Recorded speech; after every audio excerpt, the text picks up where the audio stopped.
الذين آمنوا وعملوا الصالحات كانت لهم جنات الفردوس نزلا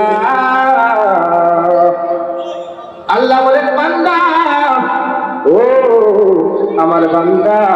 তোমরা যারা ঈমান এনেছো যারা ঈমানদার হয়েছো ইন্নাল্লাযীনা আমানু ওয়া আমিলুস সলিহাত ঈমান আনার পরে যারা আমল সালেহ করেছো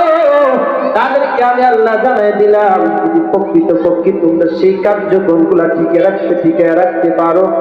কাদের মতো ঈমান কাদের মতো অপর আয়াতে আল্লাহ সূরা বাকারার মধ্যে জানায় দেন ওয়া ইদা কিলা লাহুম আমিনু কামা আমানান নাস তাদের মতো ঈমান আনো যারা তোমাদের পূর্বে ঈমান এনেছে তারা কারা আল্লাহর নবীর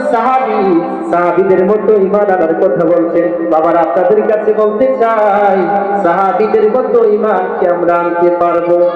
জোরে বলেন আনা সম্ভব তবে সাহাবীদের অনুসরণ করতে হবে উম্মত আল্লাহর নবী সাল্লাল্লাহু আলাইহি ওয়াসাল্লামকে আল্লাহর নবী সাল্লাল্লাহু আলাইহি ওয়াসাল্লাম উম্মতদেরকে বলে দিলেন ও আমার উম্মতেরা তোমরা শুনে রাখো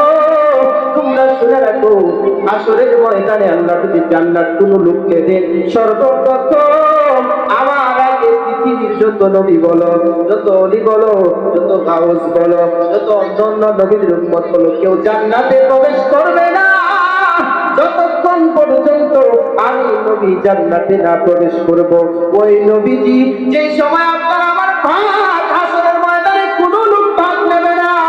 আপনার কষ্টের ভাগ আমলের ভাগ নেবে না বরঞ্চ আপনি যার কাছে গিয়ে দেনা করছিলেন ঋণ নিয়ে আসছিলেন আপনি মানুষের হক আদায় করেন নাই আপনার সন্তানের হক আপনি আদায় করেন নাই আপনার বাবার হক আপনি আদায় করেন নাই আপনার মার হক আপনি আদায় করেন নাই কাল হাসরের ময়দানে যখন প্রশ্ন করা হবে ও বান্দা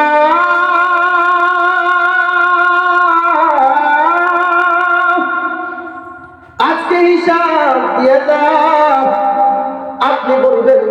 আপনি বলবেন আল্লাহ পৃথিবীতে আমি আমার কোনো বিয়ে শাদী হয় নাই আমার কোনো সন্তান আদি নাই এই জন্য আমি কিভাবে হিসাব দেব আপনার সন্তান কি করেছে এটার হিসাব চাইবে আপনি পুরুষ মানুষ আসরের ময়দানে আল্লাহ রাব্বুল আলামিন আপনাকে গার্ডিয়ান হিসেবে উঠাবেন ফ্যামিলির কথা জিজ্ঞেস করবেন আল্লাহ কোরআনে জানায় দেন বলেন ইয়া আইয়ুহাল্লাযীনা আমানু أنفسكم وأهليكم نارا الله أكبر الله أكبر জাহান্নাম থেকে আপনি বাঁচুন